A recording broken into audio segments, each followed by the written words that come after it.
കൂടി ഒരു സൈഡിലായിട്ടൊന്ന് പോരുന്നുണ്ട്. హాయ్ అండి అందరికీ. అందరు ఎలా ఉన్నారు? I hope you are all are doing good. So మేమైతే మెరైన్ డ్రైవ్కి అయితే స్టార్ట్ అయిపోయామండి. ఈవినింగ్ టైంలో స్టార్ట్ అయ్యాము. ఎందుకంటే బోటింగ్ పర్పస్ కదా వెళ్ళేది. ఆ సన్సెట్ వ్యూ ఇదంతా చాలా బాగుంటుంది అనేసి ఈవినింగ్ టైంలో స్టార్ట్ అయ్యాము. బట్ ట్రాఫిక్ చాలా హెవీగా ఉందండి. 40-45 మినిట్స్ మాకు అక్కడే టైం అంతా వేస్ట్ అయిపోయింది అసలు.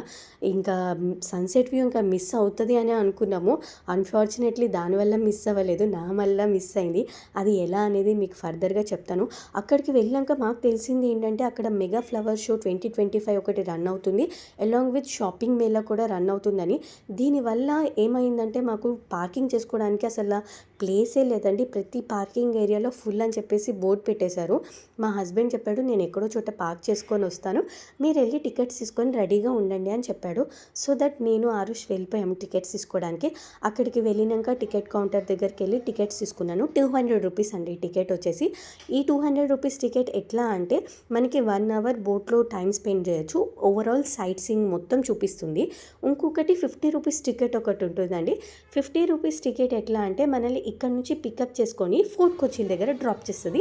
మనం కావాలంటే ఫోర్ట్ కొచ్చిలో కొంచెం సేపు టైం స్పెండ్ చేసి మళ్ళీ ఇన్ రిటర్న్ వచ్చేటప్పుడు మళ్ళీ అక్కడ మనం టికెట్ తీసుకొని మళ్ళీ ఇక్కడికి డ్రాప్ చేసేస్తారు. కానీ సైట్ సీయింగ్ ఏమి ఉండదు, జస్ట్ డైరెక్ట్లీ అక్కడ డ్రాప్ అండ్ పికప్ ఉంటుందన్నమాట. సో నేనైతే 200 రూపీస్ టికెట్ తీసుకున్నానండి సైట్ సీయింగ్ అని. బట్ టికెట్ తీసుకున్నాను, అంతా బాగానే ఉంది. సన్సెట్ వ్యూ అని చెప్పేసి వాడు చెప్పాడు అక్కడ కౌంటర్ వాళ్ళు. కానీ అసలు బోట్ కూడా వచ్చింది, ఎక్కించాడు, కానీ అసలు స్టార్ట్ చేయడండి. అదిగోండి చూసారా, బోట్ అయితే వచ్చింది బాగానే, కానీ అసలు స్టార్టే చేయడు. ఎంతసేపటికి స్టార్ట్ చేయడు, చీకటి అయిపోతుంది కానీ అసలు స్టార్టే చేయలేదు. అసలు చాలా కోపం వచ్చేసిందండి నాకైతే. ఏంటి అసలు వీడు ఇంత ఇంత ఎర్లీగా టికెట్ తీసుకొని వచ్చి కూర్చున్నా కూడా స్టార్ట్ చేయలేదు అని.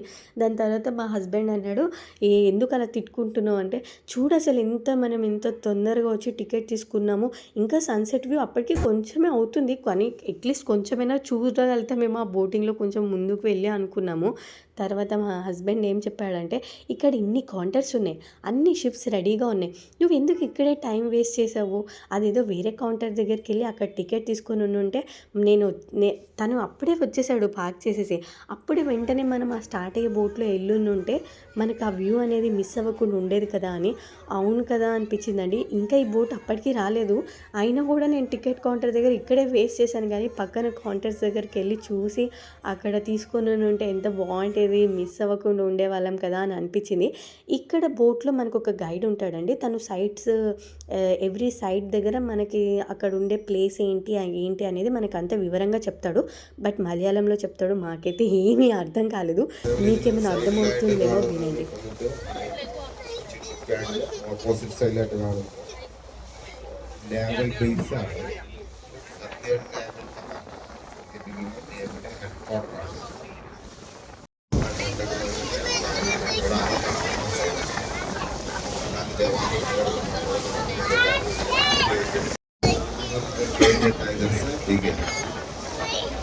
ഇത് കൊച്ചിൻ ഓയിൽ ടെർമിനൽ എന്ന പേരിൽ അറിയപ്പെടുന്ന ഒരു സ്ഥലമാണ്. അപ്പൊ ഇവിടെ വരുന്ന ഷിപ്പുകളെല്ലാം ഓയിൽ ടാങ്കറുകളാണ്.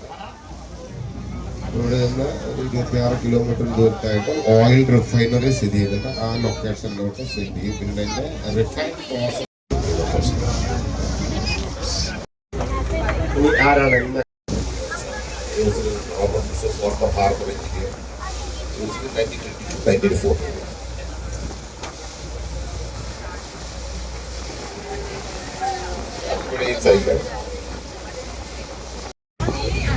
ആ പാലമാണ് ഈ ഗോശ്രീ പാലങ്ങളെന്ന് നിങ്ങൾ കേട്ട് കാണുന്നുണ്ട്.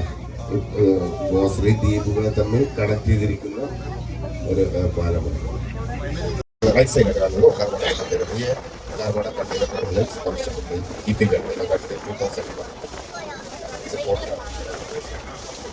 The linked up islands all.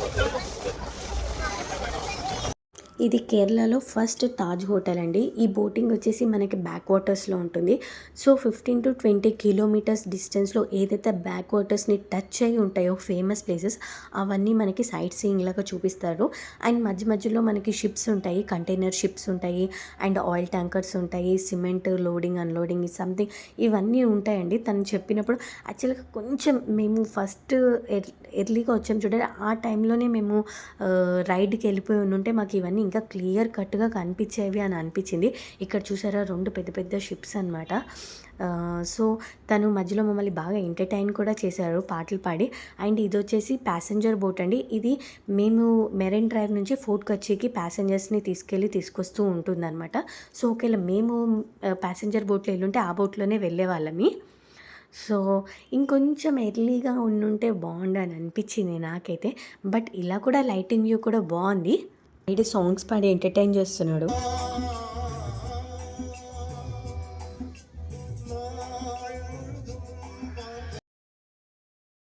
మనకి ఫోర్ట్ కొచ్చి దగ్గరికెళ్ళగానే సముద్రం వస్తుందండి. సడెన్‌గా బ్యాక్ వాటర్స్ నుంచి సముద్రంలోకి ఎళ్ళగానే అదొక రకంగా గుండెంతా కొట్టేసుకుంటూ ఉంటది.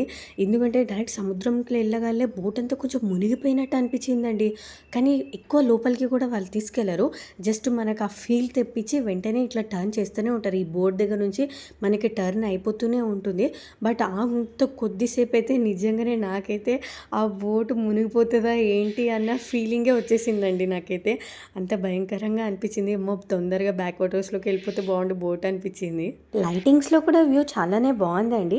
కానీ కొంచెం నేను అప్పుడే కొంచెం ఎర్లీగా టికెట్ తీసుకొని పక్కన కౌంటర్‌లో ఉన్న బోట్‌లో రైడ్ స్టార్ట్ చేసేసి ఉండుంటే ఇది ఇంకొంచెం వెలుతురులో కనిపించేది కాబట్టి ఆ గైడ్ చెప్పేదానికి మనం చూసేదానికి కొంచెం లింకప్ కరెక్ట్‌గా ఉండి మంచిగా అనిపించేది.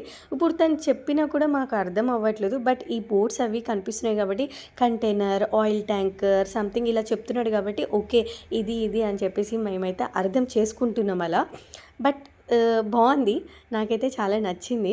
బట్ ఆ బ్యాక్ వాటర్స్ టు సముద్రంది ఒక్కటే కొంచెం నిజంగా చాలా అంటే చాలా భయమేసిందండి. మేమే కాదు చాలామంది కూడా ఒకేసారి ఇట్లా దమ్మని మునిగిపోయినట్టు అయిపోతే నేను అనుకున్న కొంపదీసి హెవీ లోడ్ ఏసుకున్నాడు కదా! మునిగిపోతుందా అనుకున్నానండి ఫస్ట్. గైడ్ అక్కడ ఉన్న వాళ్ళందరినీ మీరు ఏ ఏ లాంగ్వేజ్ అని చెప్పి అడిగి సాంగ్స్ పాడుతున్నాడు. చాలా బాగా అనిపించింది. అయితే లాస్ట్‌లో నేనెందుకు ట్రై చేయకూడదు అని చెప్పేసి ఇంకేదైనా మిస్ అయిందా అని అడిగినప్పుడు నేను తెలుగు అని చెప్పేసి అన్నాను. సో, తను పాడాడండి. నిజంగా నాకైతే నమ్మశక్యంగా అనిపించలేదు. నవీన్ అంటున్నాడు, "వెనక నుంచి వస్తుంది. నీకు అలా మైక్ పట్టుకొని ఉండడం వల్ల నీకు అలా అనిపించింది" అనేసి. తను 'నువ్వు నాకు నచ్చావు' సినిమాలో 'ఉన్నమాట చెప్పలేను' సాంగ్ పాడారు. మీరు వినండి.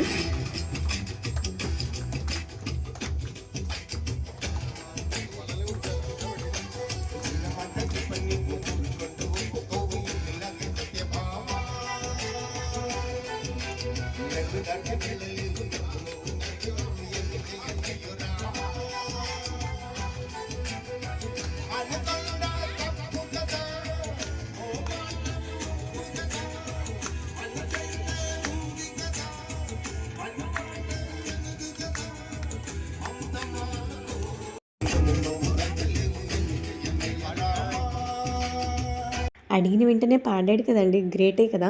అది ఎంత పాత పాట అయినా అవ్వనివ్వండి. నాకు అనిపించింది ఏంటంటే తను వెనక మ్యూజిక్ పెట్టుకున్నాడు కానీ పాడింది మాత్రం తనే అని నాకు ఫీలింగ్ వచ్చింది. బికాజ్ తను ఇంతకుముందు గైడ్ చేసేటప్పుడు తను పాడిన వాయిస్‌కి నాకైతే సేమ్ అనే అనిపించింది. దాని తర్వాత వచ్చి మాతో మాట్లాడాడు కూడా. సో, ఫైనల్లీ అయిపోయిందండి రైడ్. సక్సెస్‌ఫుల్‌గా ఎలాగోలా కంప్లీట్ చేసుకున్నాము. వెళ్తున్నాం ఇంకా. సో, చీకట్లో అయినా కూడా బావుంది. హ్యాపీ. నచ్చింది మాకైతే. నేను చేసిన మిస్టేక్స్ మీరెవరు చేయకూడదని నేను ఇదంతా చూపిస్తున్నానండి. ఎందుకంటే ఎవరైనా ఫస్ట్ టైం వచ్చినప్పుడు పెద్ద ఐడియా లేని ప్లేస్‌లోకి వచ్చినప్పుడైతే డెఫినెట్‌లీ కన్‌ఫ్యూజన్ అయితే అవుతుంది.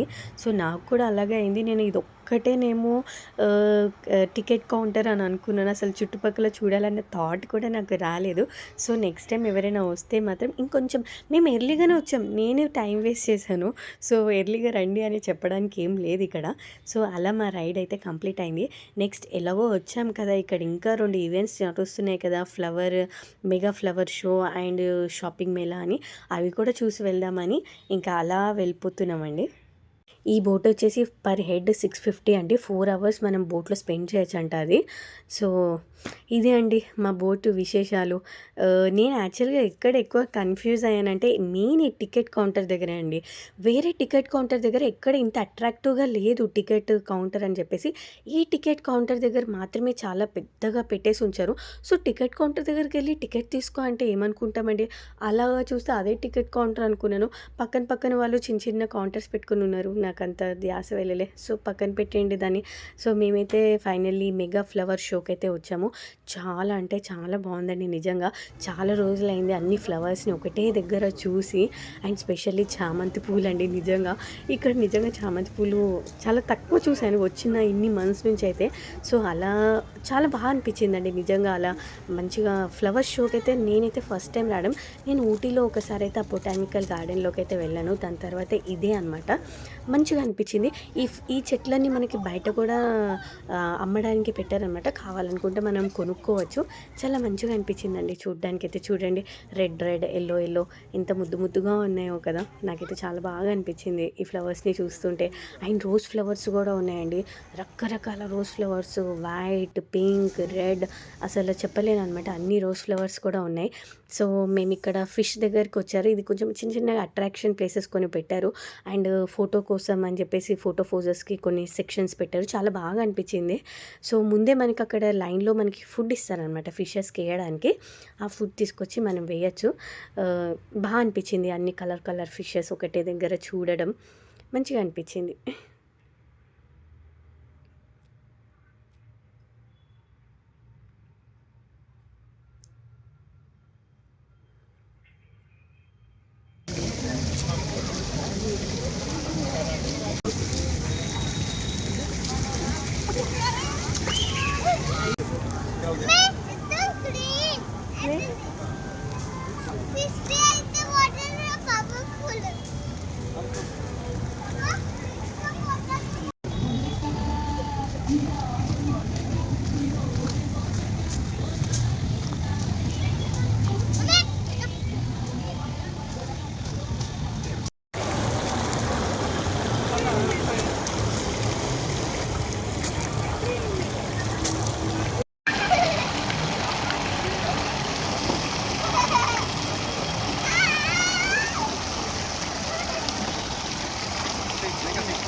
ఇలా ఫోటో పోజెస్‌కి అయితే నిజంగా చాలానే ఉన్నాయండి. ఇంకా వేరేది కూడా ఉంది. అండ్ వాల్స్ మీద ఉన్నాయి. ఇందాక వాటర్ ఫాల్స్ చూసారు. ఆ ఫాగ్ రావడం చూసారు. చాలా మంచిగా అనిపించిందండి ఓవరాల్‌గా రావడం అయితే లోపలికి. 100 రూపీస్ టికెట్ దీనికి. కానీ వర్త్ అనే చెప్పొచ్చు. మంచిగా ఫొటోస్ అయితే వచ్చాయి. అండ్ చాలా రకాల ట్రీస్‌ని చూసాము. అండ్ ఫిషెస్‌ని చూసారా ఇది ఎంత పెద్ద ఫిషో అసల. ఇలాంటివి ఇందులో ఒక 3, 4 ఉన్నట్టున్నాయండి. ఇటు ఒక 3 ఉన్నాయి. అటు ఒక 3 ఉన్నాయి. కానీ బాగా అనిపించిందండి వచ్చినందుకు. అలా సరదాగా సండే రోజు హ్యాపీగా స్పెండ్ చేసాము. మంచిగా అనిపించింది.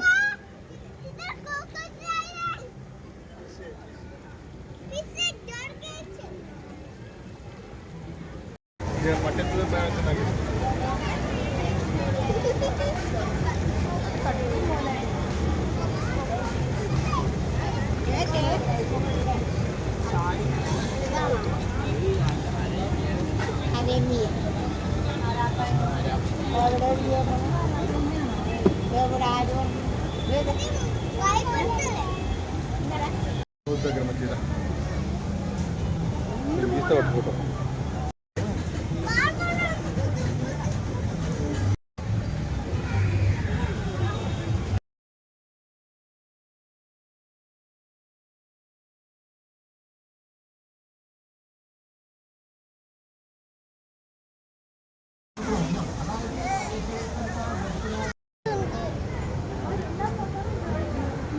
వీళ్ళిద్దరేంటి ఇక్కడ ఇంత దీర్ఘంగా చూస్తున్నారు అని అనుకున్నానండి. దాని తర్వాత బయటకొచ్చినాక నాకొక రోజ్ ఇచ్చారు. వావ్! చాలా హ్యాపీగా అనిపించింది. సో, ఇదేనండి ఇంకా. ఇక్కడంతా మనకి షాపింగ్ మాల్స్ అండి.